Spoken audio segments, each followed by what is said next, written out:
Ang kwento natin sa video na ito ay tungkol sa ordinaryong estudyante na naging hari sa kabilang mundo dahil sa singsing. Isang gabi habang nanghuhuli ng salagubang si Sato ay nagulat siya nang biglang may nagliwanag sa di kalayuan niya. Nang nilapitan niya ito ay nakita niya ang isang batang babae kasama ang isang matanda. Tinanong ng batang babae ang kanyang pangalan at nang magpakilala siya ay nagpakilala naman ito sa pangalang Himi. Nakiusap ito sa kanya na hindi ipagsabi sa iba ang kanyang mga nakita at bilang kapalit ay pwede niya umano itong maging kaibigan. Simula ng mga oras na iyon ay naramdaman niya din na kailangan niya itong protektahan. Lumipas ang 10 taon ay naging matalik na magkaibigan nga sila dahil na din naging magkapitbahay sila. Pero sa tuwing magkasama sila ay hindi maiwasan ni Sato na pagmasdan ang kwentas na suot-suot ni Himi. Na ayon kay Himi ay ibibigay niya lang umano ito sa taong papakasalan niya. Makalipas ang ilang oras habang kausap ni Sato ang kanyang mga kaklase ay nag-text sa kanya si Himi para yayain siya mamaya sa summer festival. Naisip naman niya kaagad na baka magtatapat na ito ng pag-ibig sa kanya. Pagsapit ng hapon pagkadating nila sa festival ay namasyal muna sila at tinikman ang iba't ibang pagkain na nadadaanan nila. Makalipas ang ilang oras ay umakyat na sila sa mataas na bahagi ng lugar para hintayin ang magaganap na fireworks display. Magtatapat na sana ng pag-ibig si Sato nang masaktuhan ito ng fireworks kaya hindi siya natuloy. Ilang sandali lang ay sinabi na ni Himi sa kanya na aalis na umano ito. Babalik na umano siya sa kanilang lugar kasama ang kanyang lolo. Dahil sa pagkabigla ay hindi na siya nakapagsalita pa hanggang sa makauwi na lang sila. Pagkahiga niya ay napaisip siya kung saan kaya pupunta si Himi. Nang lumitaw ang liwanag sa bundok ay kaagad siyang nagtungo dito at naabutan niya si Himi na papasok na dito. Dito na inamin ni Himi na babalik na siya sa mundong pinanggalingan niya dahil ikakasal na siya.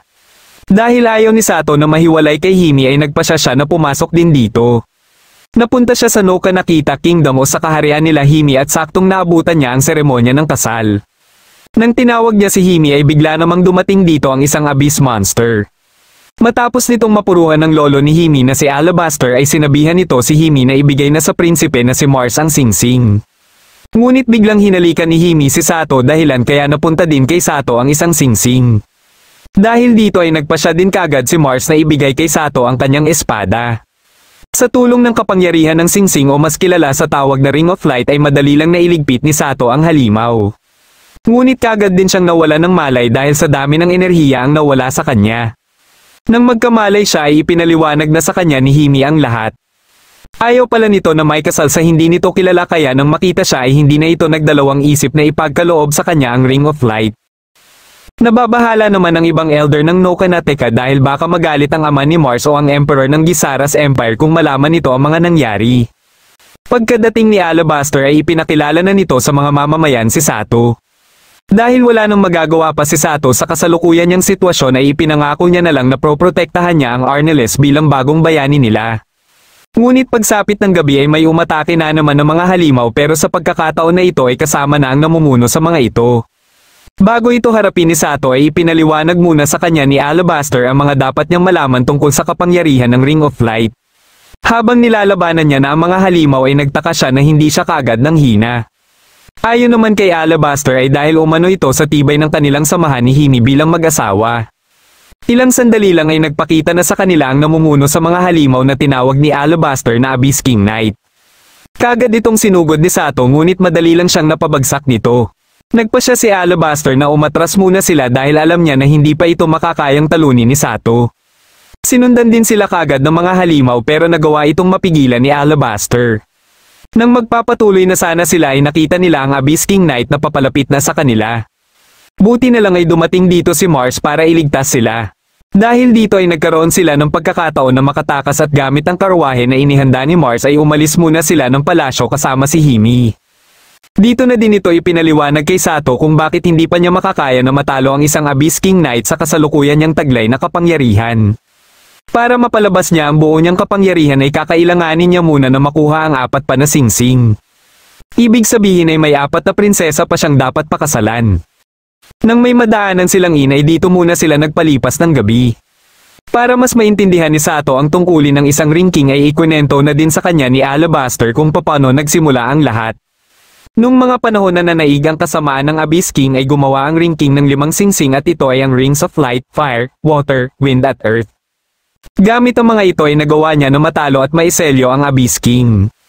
Katapos ay napangasawa niya ang 5 prinsesa at ang mga ito na ang nagpamana sa mga singsing sa mga sumunod na henerasyon ng kani-kanilang bansa. Pero dahil sa nalalapit na pagbabalik ng Abyss King ay kailangan muling tipunan ng napiling Ring King ang 5 singsing at gamitin ang kapangyarihan ng mga ito para eselyo muli ang Abyss King. Makalipas ang ilang oras ay kinausap ni Sato si Himi. Dito na siya nagtapat ng totoo niyang nararamdaman para kay Himi. Para naman kay Himi ay nagpapasalamat siya na sinundan siya ni Sato. Nababahala siya nung una na ikakasal siya sa hindi niya kilala pero dahil sa ginawa ni Sato ay naikasal pa din siya sa taong minamahal niya. Gayunpaman ay ayaw niya pa ding makita si Sato na makipaglaban at may kasal sa iba pang mga prinsesa. Kinabukasan ng umaga ay binigyan sila ni Mars ng balabal dahil kapansin-pansin umano ang suot nilang uniforme. Katapos ay ipinaalam na sa kanila ni Alabaster ang lugar na pupuntahan nila at ito ay sa lugar ng mga elves na tinatawag na Ramka. Pagkadating nila dito ay bumungad sa kanila ang Tempest Wall na siyang nagsisilbing proteksyon ng mga elves mula sa mga pag-atake. Nabanggit ni Alabaster na nakapunta na siya dati dito pero nung mga panahon na iyon ay wala pa ang Tempest Wall. Ilang sandali lang ay biglang may nagpakita sa kanila na oso. Hinabol sila nito hanggang makarating sila sa mismong Tempest Wall at buti na lang ay pinapasok sila ng mga nakabantay dito. Nang malaman ng mga ito na si Sato ang Ring King ay pinasama sila sa palasyo. Pero nang makarating sila dito ay nagtaka sila nang makita ang prinsesa na si Nephrites na nagtatago. Sa sobrang pagkamahiyain nito ay mabilis itong umalis at iniwan sila. Bigla namang dumating dito si Jade na isang prinsipe at nakatatandang kapatid ni Nephrites. Nang malaman nito na si Sato ang Ring King ay kaagad niya itong pinahuli sa mga kawal. Plano pala nito na ikulong muna si Sato hanggang sa tumungtong umano sa tamang gulang si Nephrites para magpakasal. Ibig sabihin ay kailangan pa umanong maghintay ni Sato ng 80 taon. Nababahala naman ang isang elf sa ginawa ni Jade kay Sato ngunit walang pakialam si Jade dahil hanggat umano mayroon silang Tempest Wall ay siguradong ligtas ang kanilang lugar mula sa Abyss King. Makalipas ang ilang araw ay bigla na lang may nagpakita na isang babaeng elf kay Sato. Gusto nito na malaman kung ano ang totoong layunin ni Sato bakit gusto niya na matipon ang 5 singsing. Kaya sinabi ni Sato na ang hangad lang niya ay mapasaya si Himi. Natawa sa kanya ang babaeng ito at dito na siya pinasama dahil may pupuntahan umano sila. Gamit ang sekretong daanan ay nagtungo sila sa Wind Temple kung saan naroroon ang Ring of Wind. Nang matanong ni Sato kung bakit hindi hawak ni Nephrites ang mga ito ay napansin ng babae na may paparating kaya kaagad silang nagtago. Ito pala ay si Nephrites at dito na dinalaman ni Sato na ang mga rebulto pala ay ang mga magulang nito na naging bato lang. Sa lakas ng boses ni Sato ay narinig tuloy siya ni Nephrites. Ngunit nang magpakita siya ay hindi ito nakayanan ni Nephrites dahilan para mawalan ito ng malay. Bago pa sila maabutan ng kawal na kasama nito ay mabilis silang umalis dito. Dinala muna nila si Nephrites sa lugar na tinitirahan ng babae. Makalipas ang ilang minuto ay nagising na ito pero natatakot pa din ito kay Sato. Nang malaman ni Jade na nawawala ang kanyang kapatid ay mabilis siyang nagtungo sa kulungan ni Sato kaya nang makita nila na wala na dito si Sato ay inisip nila kagad na kinidnap ni Sato si Nephrites. Dumating dito ang babaeng elf na tumulong kay Sato na tinawag ni Jade na Elder. Ipinaalam nito kay Jade na kasalukuyan ngang magkasama sila Sato at Nephrites. Hindi pala ito sang-ayon sa ginagawang pagkukulong kay Nephrites dahil nakatakda si Nephrites na magmana ng singsing at ipagkaloob ang kapangyarihan nito sa Ring King. Pero hindi siya pinakinggan ni Jade na umalis dito para puntahan sila Nephrites sa tinitirahan niya. Pagkadating nila Jade dito ay lumabas din kaagad sila Sato at Nephrites. Dahil nagawa ni Sato na ipakita kay Nephrites ang kanyang sinseridad sa kanyang tungkulin ay gusto siyang ipagtanggol nito kay Jade. Ngunit ipinaalala lang ni Jade kay Nephrites na sa ginagawa umano niya ay parang pinagtataksilan niya na ang kanilang mga magulang. Dahil dito ay wala nang nagawa pa si Nephrites kundi sumama na lang sa kanyang kuya. Buti na lang ay dumating din dito ang kanilang elder na nagpasya na siya na umano ang hahawak kay Sato kaya wala ding nagawa si Jade. Makalipas ang ilang minuto habang pinag-uusapan nila Sato at Himi ang mga nangyari ay lumapit sa kanila ang elder. Dito na ito nagpakilala sa pangalang Peridot at naikwento na nito sa kanila kung bakit pinapalibutan sila ng Tempest Wall at kung bakit na rin nalagay si Nephrites sa sitwasyon niya ngayon. Nagsimula ang lahat nung umibig sa taong maglalakbay ang nakatatandang kapatid ng ina nila Nephrites na siyang dapat sana tagapagmana ng Ring of Wind. Tinutulan ng karamihan ang kanilang pag-iibigan kaya isang araw ay bigla na lang hindi na nagpakita sa eldest princess ang maglalakbay na ito. Sa tindi ng galit ng eldest princess ay nagpasya ito na umalis ng Ramka pero nag-iwan ito ng sumpa. Nang mamana ng ina nila Nephrites ang singsing ay nagpasya sila na gamitin ang kapangyarihan nito para protektahan ng Ramkes sa takot na magkatotoo ang sumpa. At dahil si Nephrites ang bagong tagapagmana ng singsing ay nangako ito sa kanyang mga magulang na kailanman ay hindi siya lalabas ng Tempest Wall. Kinabukasan ng umaga ay nagpasya si Alabaster na ipagpaliban muna nila ang pagkuha sa Ring of Wind. Ito ay dahil mauubos lang ang kanilang oras dito at baka maabutan lang sila dito ng mga alagad ng Abyss King. Habang pinagmamasdan ni Jade ang kanilang pag-alis ay ipinaalam sa kanya ng isa nilang kawal na may mga Abyss Monster umano ang nakalampas sa kanilang Tempest Wall. Nang makita nila Sato ang mga halimaw ay nagpasya sila na bumalik para maprotektahan ng singsing. Habang inaatake ng mga halimaw ang mga elf ay dumiretso naman kaagad ang Abyss King Knight sa templo. Ngunit dumating din dito si Jade para pigilan ito sa kanyang binabalak. Pagkaatake niya ay madali lang itong napigilan ng kalaban. Buti na lang ay dumating din kaagad dito sila Sato at napigilan ang atake ng kalaban kay Jade. Ilang beses itong sinubukan na atakihin ni Sato ngunit hindi siya umuubra sa lakas nito. Dahil dito ay naisip kaagad ni Himi na kailangan nila ang tulong ng Ring of Wind. Ilang sandali lang ay dumating din sa templo si Peridot para tulungan sila Sato. Pagkadating ni Himi sa silid ni Nephrites ay nakiusap siya dito na pumayag na maging asawa ni Sato. Ngunit kahit anong pakiusap niya ay hindi pa din niya ito mapapayag dahil sa pangako nito sa kanyang mga magulang. Dahil sa sobrang awa niya kay Sato ay hindi niya na mapigilang maiyak. Hanggang sa may masabi siya na nagdahilan para mapapayag niya si Nephrites. Kaagad silang nagtungo sa templo at pagkadating nila dito ay sinira nila ang rebulto ng mga magulang nila Nephrites para makuha ang mga singsing. Dahil dito ay bigla ding naglaho ang Tempest Wall sa labas. Matapos makuha ni Nephrites ang mga singsing ay kaagad siyang lumapit kay Sato para isagawa ang contract.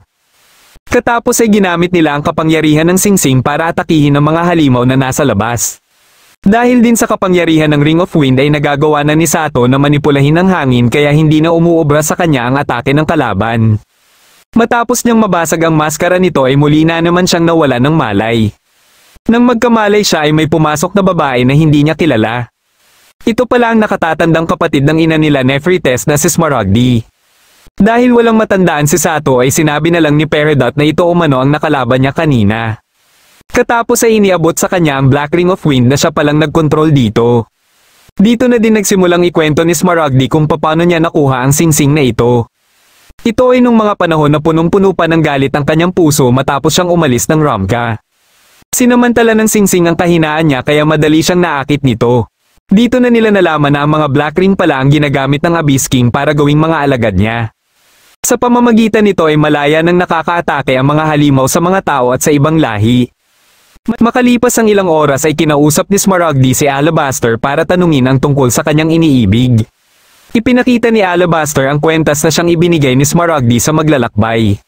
Katapos ay sinabi niya ang ipinapasabi umano nito kay Smaragdi. Na hindi umano nito kaya na makita na nahihirapan ang kanyang minamahal dahil sa kanya. Sa ngayon ay tahimik na itong naninirahan sa malayong lugar. Kinabukasan ay nagpasya na sila Sato na magpatuloy sa paglalakbay. Dahil gusto ni Nephrites na sumama kay Sato ay nagpaalam muna siya sa kanyang mga magulang at kay Jade. Pagkaalis nila ay narinig ni Smaragdi na pinag-uusapan ng dalawang elf sila Sato. Nang marinig niya ang pangalan ni Alabaster ay dito niya na nalaman na ang kausap pala niya kagabi ay ang taong iniibig niya. Makalipas ang ilang oras habang nagpapahinga sila Sato ay sinabi na ni Alabaster na ang susunod umano nilang pupuntahan ay ang Land of Water kung saan naninirahan ang mga Dragon Folk. Ilang sandali lang ay dumaan malapit sa kanila ang isang moving town. Tuwang-tuwa si Alabaster dahil ito pala ang Nidekita o ang Land of Fire. Dahil dito ay nagpasya siya na uunahin muna nila ang Ring of Fire bago sila magtungo sa Land of Water.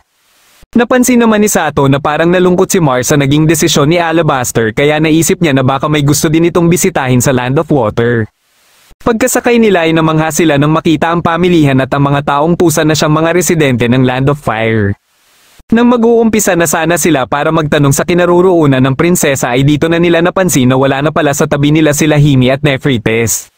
Nauna na pala sa loob ang mga ito pero nang malaman ni Nephrites na nahiwalay sila kina Sato ay nataranta ito kagad.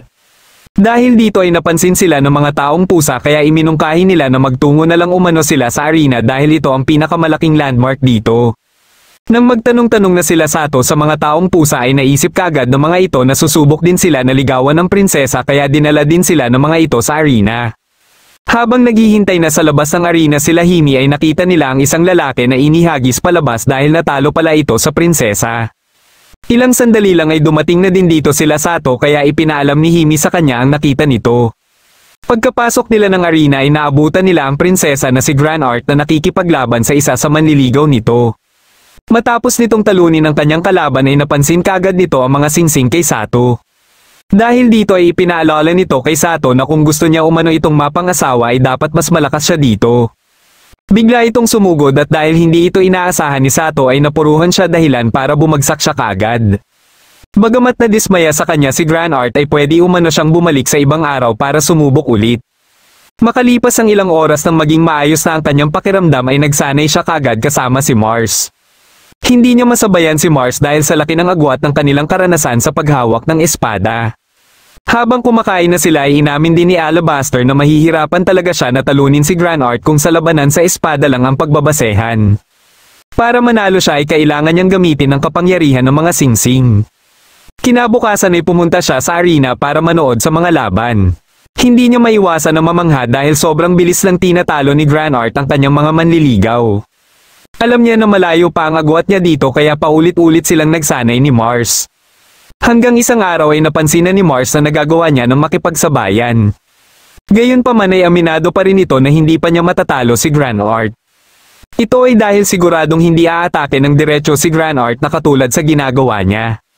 Bagamat may kaunting posibilidad na makatama siya kung maaanalisan niya ng mabuti ang galaw ni Grand Art ay mas maganda pa din kung sasamahan niya ito ng kapangyarihan ng singsing. Makalipas ang ilang araw na pagsasanay ay nagpasya na siya na hamunan muli si Grand Art. Dahil dito ay marami ang nagtungo sa arena para mapanood ang kanilang laban. Dahil sa lakas ng sigawan pagkapasok ng arena ni Sato ay nainggit na lang ang natalong challenger kay Sato na dahil sa singsing ay mas lumakas siya. Napansin nito ang Black Ring sa unahan na inaakit siya na gamitin ito para mas lumakas din umano siya. Kaya ilang sandali lang ay napansin nila Grand Art na nagpupumilit na itong pumasok sa arena. Nang makapasok ito ay kagad itong nagpalabas ng mga halimaw. Buti na lang ay nagsidatingan din kagad dito ang mga mandirigma ng Nidekita. Nang makuha ni Grand Art ang kanyang espada ay inatake niya ang kalaban ngunit natunaw lang ang kanyang espada. Sinubukan naman ni Sato na gamitin ang Ring of Wind ngunit hindi ito umubra. Gusto ni Grand Art na siya lang umano ang haharap sa kalaban ngunit ayaw pumayag ni Sato. Matapos niyang sabihin kay Grand Art ang kanyang plano ay hinarap niya na ang kalaban. Gamit ang kapangyarihan ng Ring of Wind ay hinintay niya ang tamang timing para maging epektibo ito. Dahil dito ay nagkaroon ng pagkakataon si Grand Art na mapuruhan ito. Katapos ay ginamit ni Sato ang kapangyarihan ng Ring of Light para sundan ito ng atake at dito na nila ito natalo. Dahil sa ipinakita ni Sato ay napamangha niya si Grand Art kaya tinatanggap na umano siya nito bilang asawa. Pero ayaw niya itong tanggapin dahil gusto niya na matalo talaga si Grand Art sa isang laban. Dahil dito ay ipinagpatuloy nila ang naudlot nilang laban kanina. Naunang umatake si Grand Art at akala ni Sato ay nabasa niya na ang atake nito ngunit naisahan pa din siya. Ilang sandali lang ay biglang may kumausap sa kanya at ito pala ay ang singsing na gusto siyang tulungan. Pagka-atake muli ni Grand Art ay bigla itong nawala ngunit sa tulong ng singsing ay nalaman ni Sato na nasa taas ito. Dahil dito ay nagkaroon siya ng pagkakataon para ma-counter ito kaya nagawa niya itong matalo. Kinagabihan ay nagkaroon sila ng salo-salo para kilalanin ang bagong hari ng Ring of Fire.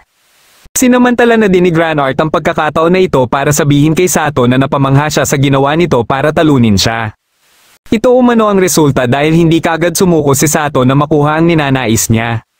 Dahil nagmamadali sila na matipon kaagad ang mga singsing ay hindi na sila nagsayang pa ng oras at kaagad silang nagtungo sa Land of Water o sa Masa.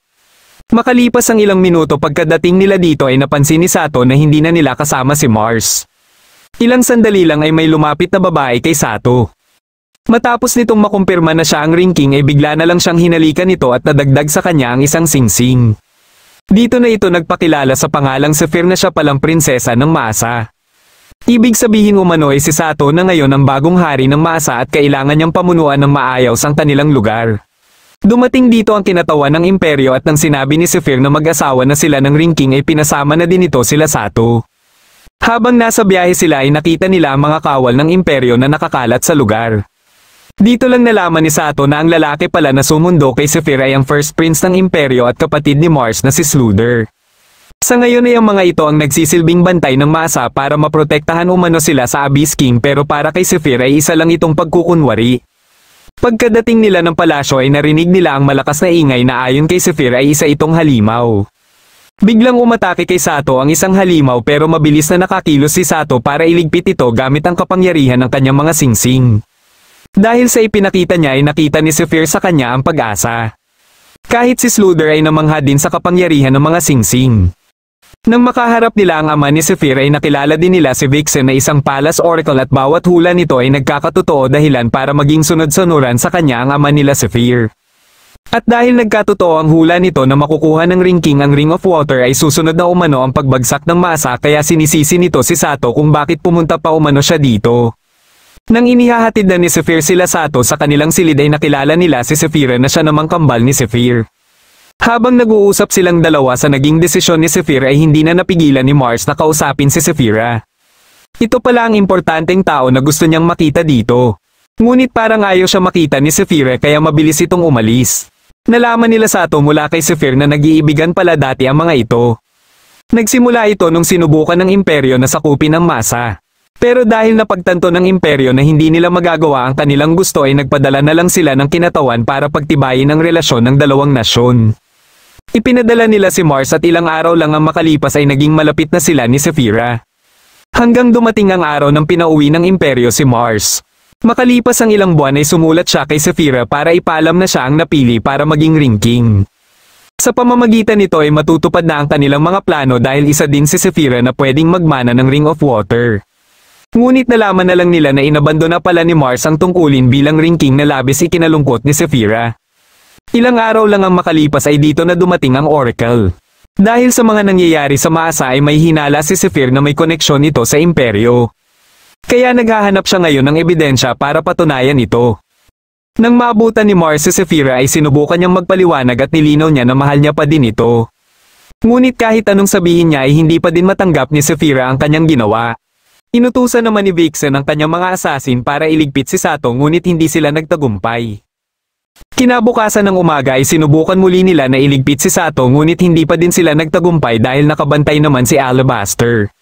Kaya nagpasya na si Vixen na gamitin si Mars sa kanyang pinaplano. Sinabihan niya si Mars na kunin ang mga singsing kay Sato dahil ito umano ang gustong mangyari ng kanilang ama. Dito niya na nalaman na may koneksyon pala ito sa kanilang ama. 3 araw umano mula ngayon ay sasalakay ang mga halimaw at pwede niyang gamitin ang pagkakataon na ito para iligpit si Sato. Binigyan siya ng espada na may kakayahan na baliwalain ang isang mahika. Tinanggap niya ito pero nalilito pa din siya kung susundin niya ang misyon na ibinigay sa kanya. Hanggang sa biglang magliwanag ang espada at dito na siya tuluyang nakontrol nito. Pagsapit ng araw ng pag-atake ng mga halimaw ay nagpasya si Sluther na hindi pa samahan sila Sato para sila ang magbantay ng palasyo. Nang makaabot na sa kinaroroonan nila Sato ang halimaw ay sinimulan na ni Mars ang kanyang pinaplano. Buti na lang ay napansin siya kagad ni Alabaster kaya nakailag si Sato. Pagka-atake ng halimaw ay si Alabaster muna ang humarap dito. Naglaban sila Sato at Mars pero dahil hindi maintindihan ni Sato kung bakit nagkakaganito si Mars ay hindi siya makalaban ng maayos. Alam ni Alabaster na may nagkokontrol lang kay Mars pero hindi niya alam kung paano ito mapapahinto. Sinubukan ni Sato na gamitin ang kapangyarihan ng isa niyang singsing ngunit hindi ito umubra sa espada ni Mars. Dahil dito ay muli siyang kinausap ng singsing na inalala ang unang beses na nakita niya ang espada na ito sa labanan. Gayunpaman ay kampante pa din ito na kayang-kaya ni Sato na talunin si Mars gamit ang kapangyarihan ng mga singsing. Dito na biglang napagtanto ni Sato kung bakit wala pa din siyang natatamong pinsala kahit alam niya na malaki ang agwat nila ni Mars pagdating sa paghawak ng espada. Kaya nang makita niya ang mukha ni Mars ay naisip niya kagad na sinusubukan nito na labanan ng kumokontrol sa kanya. Nang malaman nila Himi na naglalaban silang dalawa ay kaagad silang lumabas pati na din si Zephyra. Sinadya ni Sato na hindi sanggain ang atake ni Mars at tama nga ang kanyang hinala na nag-aalinlangan ito. Matapos marinig ni Mars ang mga sinabi ni Sato ay nakiusap siya kay Sato na iligpit na lang siya dahil sa ngayon ay wala na din naman siyang silbi pa. Sinabihan si Sato ng singsing na atakihin ang dulo ng espada ni Mars at ang ginawa ito ni Sato ay bumalik na sa tamang pag-iisip si Mars. Sakto namang nakawala kay Alabaster ang halimaw pero buti na lang ay mabilis nakakilos si Grand Art. Ngunit nagawa nito na makuha si Zephyra at ito ang ginawang hostage ni Vixen. Gusto nito na gamitin si Zephyra para ipagpalit sa mga singsing. Habang abala ito kay Mars ay wala itong kaalam-alam na nasa likod na pala si Sato at nagawa nito na mailigtas si Saphira. Dito na inilabas ni Vixen ang totoo niyang kapangyarihan para iligpit na silang lahat. Nilapitan naman ni Zephyr si Sato at ginamit nila ang kapangyarihan ng Ring of Water. Nag-transform sa anyong dragon si Zephyr na kaagad kinain ang halimaw. Dahil dito ay napilitan na lang si Vixen na umatras muna. Sa pagkawala niya ay bumalik na din ang dating sigla ng ama nila Zephyr. Pinasalamatan nito sila Sato at nangako na susuportahan si Sato sa anumang tulong na hingin niya. Pinasalamatan din ito sila Sluther at Mars pero nagpasya na ito na pauwiin na ang Imperial Army dahil sila na umano ang magproprotekta sa kanilang kaharian. Sinamantala naman ni Mars ang pagkakataon na ito para ipaalam sa hari ang plano niyang pakasalan si Saphira. Dahil may tiwala ito sa kanya ay ipinaubaya na nito sa kanya si Saphira. Pagkadating ni Vixen sa imperyo ay susubukan niya din sana na kontrolin ng Emperor ngunit alam na pala nito ang binabalak niya. Ipinaalala nito sa kanya na ililigpit lang nito lahat ng mga magiging sagabal sa mga plano nito kahit pa ang Abyss King o ang Ring King. Ayaw sana ni Zephyr na sumama kina Sato ngunit wala siyang magagawa dahil mas malakas umano ang kapangyarihan ng Singsing kapag mas malapit sila kay Sato. Habang si Mars naman ay nagpasya na ipagpatuloy din ang pagsama kina Sato at iniwan muna si Saphira. Pero kahit ganito ang naging desisyon ni Mars ay naiintindihan naman siya ni Saphira. Sunod na pupuntahan nila ay ang Land of Earth o ang Adanokan na nasa hilagang bahagi ng masa. Ito ang nagsisilbing tirahan ng mga dwarves pero nung maganap ang labanan ng Ring King at Abyss King ay nalipol ang kanilang lahi. Ibig sabihin ay hindi pa nila alam kung andito pa nga ba ang Singsing o ang prinsesa. Pagkadating nila sa bundok ng Kaugamika ay kinailangan na nilang maglakad dahil sa makitid na daan. Ngunit inabot na sila ng 3 araw sa paglalakad ay hindi pa din sila makaalis sa bundok na ito. Makalipas ang ilang araw ay nakarating na din sila sa wakas sa Adonocon. At sa inaasahan ay mga sira-sirang gusali na ang tumambad sa kanila.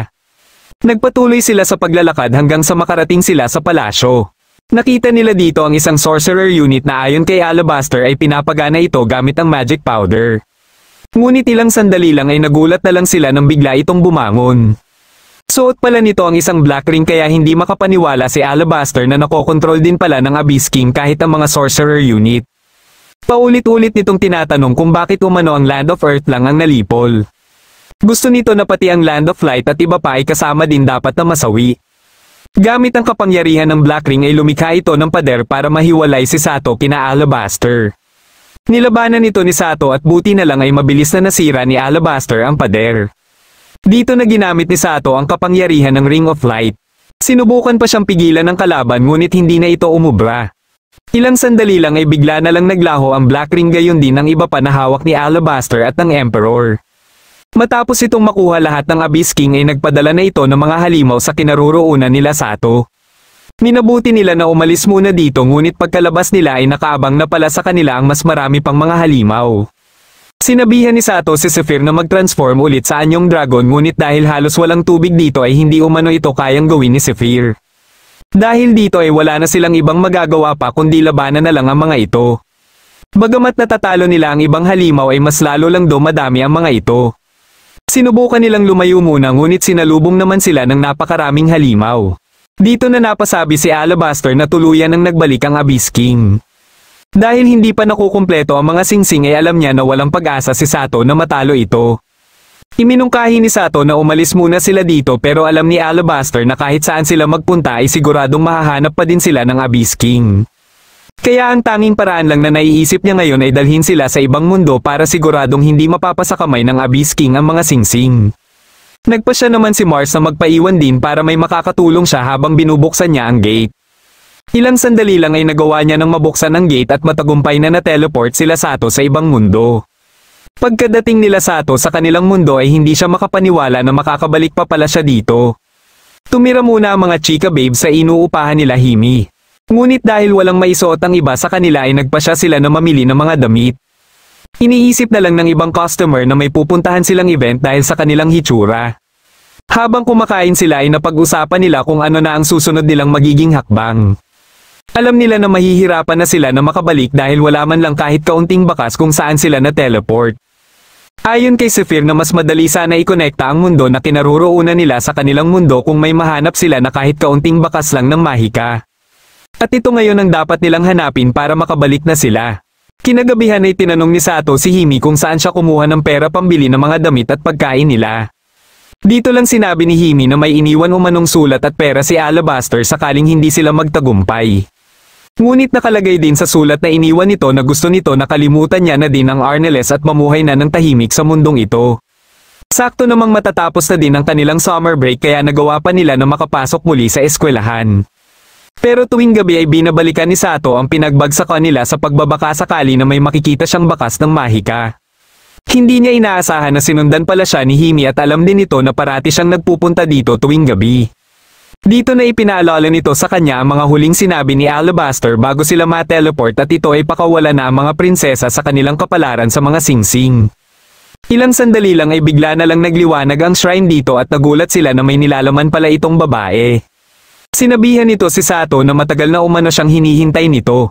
Nagpakilala ito sa pangalang Amber na siya palang nangangalaga sa Ring of Earth. Nalaman nila mula dito na matapos ang labanan ay nagpasya ang mga dwarves na lumikha ng vessel na siyang magproprotekta sa singsing at siya ang nalikha ng mga ito. Ibig sabihin ay isa lang siyang replika ng dwarf princess at ipinadala siya sa mundong ito kasama ang singsing. Isasagawa na sana nito ang contract kay Sato ngunit pinigilan siya ni Himi dahil hindi na umano babalik pa si Sato sa Arneles. Hindi na nagpumilit pa si Amber pero sinabihan niya si Sato na balikan lang siya sakaling magbago umano ang kanyang isip. Lumipas ang ilang araw ay nagpasya si Sato na bumalik sa shrine. Dito na din sinabi ni Amber na kaya niya umanong ibalik si Sato sa Arneles dahil pinagkalooban siya ng ganitong kapangyarihan. Hindi kaagad nakapagdesisyon dito si Sato at pinag-isipan niya muna itong mabuti. Kinabukasan ng hapon habang nasa rooftop siya ng eskwelahan ay nagpakita sa kanya si Amber. Alam nito na iniisip lang niya ang nararamdaman ni Himi kaya nahihirapan siyang magdesisyon. Bagamat hindi madali ang mga tungkulin ng mga ring princesses ay ito pa din ang isa sa dahilan bakit sila ipinanganak. Dito lang napagtanto ni Sato na ito lang ang rason ni Amber kaya siya nilikha. Dahil dito ay nagpasya na siya na isagawa ang contract sa Ring of Earth. Kinagabihan ay nalaman din kaagad ni Himi na isinagawa na nila ni Amber ang contract dahil suot niya na ang ikalimang singsing. Sinabi naman kaagad ni Sato ang kanyang mga dahilan at dahil nakikita ni Himi na buo na ang kanyang loob ay sinuportahan na lang siya nito. Makalipas ang ilang minuto ay natapos na ni Amber ang gate kaya pinahanda na nila ang ibang mga chika babes. At sa kauna-unahang pagkakataon ay nakita na din nila si Amber. Pagkadating nila sa Arneles ay sa palasyo ng Adonokan sila napunta. Kagad silang lumabas at tumambad sa kanila ang mga patay na katawan ng mga kawal at mga halimaw. Biglang may naramdaman si Grand Art sa di kalayuan at nang tiningnan nila ito ay nakita nila ang labanan sa pagitan ng Imperial Army at mga kawal. Andito din pala ang Abyss King kaya nagre-react din ang mga singsing. Pero dahil sa dami ng mga halimaw ay ito muna ang unang hinarap ni Sato. Sa lakas ng kapangyarihan ng mga singsing ay mabilis lang niyang natalo ang mga ito kaya nakalapit din siya kagad sa Abyss King. Matapos ang unang atake niya dito ay nagpasya na ang singsing na pagsamasamahin na ang kapangyarihan ng 5 singsing. Dahil dito ay nagkaroon din siya ng napakalakas na kapangyarihan. Kagad siyang umatake at matagumpay niya itong napuruhan dahilan para maglaho ang mga halimaw. Akala nila ay tuluyan ng natalo ang Abyss King ngunit nagulat na lang si Sato na buhay pa ito. Kahit ang singsing ay hindi din makapaniwala sa kanilang nasisilayan. Sa sobrang dami ng lakas na nawala kay Sato ay bumagsak na lang siya. Mabilis namang kumilos ang mga chika babes bago pa makuha ng Abyss King si Sato. Dahil dito ay muling nagpalabas ng maraming halimaw ang Abyss King. Nilabanan nila Grand Art ang mga ito pero dahil sa sobrang dami ng mga ito ay nawawala na din sila ng pag-asa. Nang mawala ng malay si Sato ay nanaginip siya na nasa rooftop siya ng eskwelahan at inatake siya dito ng Abyss King. Pero napalitan bigla ang kanyang panaginip kung saan mga bata pa sila ni Himi at dito na siya nagising. Nang makita niya si Alabaster ay inakala niya kagad na patay na siya. Kasama din pala nila dito ang 5 chika babes at ayon kay Grand Art ay iniligtas umano sila ni Alabaster. Nang matanong ni Sato si Mars ay sinabi ni Alabaster na ligtas din ito. At dahil ito sa tulong umano ni Smaragdi kaya nakatakas sila sa mga halimaw na umatake sa kanila. Sinundan pala nito si Alabaster kaya nang manganib sila Alabaster ay mabilis itong umaksyon para iligtas sila. Ipinalam naman ni Alabaster kay Sato na umatras na din ang mga halimaw at posible na dahil ito sa nagtamo din ng matinding pinsala ang Abyss King matapos ang ginawang pag-atake ni Sato. Ikinatuwa ni Alabaster ang kanilang pagbabalik na buo na ang mga singsing dahil siguradong magbibigay ito ng bagong pag-asa para sa mga taga-Arneles. Pagkadating nila sa Royal Palace ng No Kanateka ay tinanong nila si Alabaster kung bakit hindi pa dinatalo ni Sato ang Abyss King kahit kumpleto na ang mga singsing. Ayon naman kay Alabaster ay wala din siyang ideya dito at hindi din niya alam ang tungkol sa suot na singsing ng Abyss King. Pero hindi pa din nila maisasantabi ang katotohanan na naiselyo ng dating Ring King ang Abyss King. Ang problema lang ay hindi pa nila alam kung gaano kalakas na kapangyarihan ang kakailanganin nila para magawa ito ni Sato. Sa ngayon ay kailangan nilang mapalabas ang buong kapangyarihan ng mga singsing bago pa magsimula ang susunod na labanan. Isang araw ay pinasama ni Hime si Sato para bisitahin ang libingan ng mga magulang nito. Dito lang nalaman ni Sato na may kapatid pala si Hime na hindi niya na nakita simula nang mapunta siya sa kabilang mundo 10 taon na ang nakakaraan. Biglang dumating dito sila Alabaster kasama ang 4 na chika babes. Ipinalam ni Alabaster kay Hime ang tungkol sa kanyang magic training dahil darating na umano ang magtuturo sa kanya. Ilang sandali lang ay dumating na ito na nagpakilalang si Morian no Kanateka. Dito na nagtatapos ang huling episode ng Tales of Wedding Rings Season 1. Kung nagustuhan mo ang ating kwento ay huwag kakalimutan mag-like at mag-subscribe na din para malalaman mo kaagad kung may bago akong video. Maraming salamat sa panonood at shoutout na din kina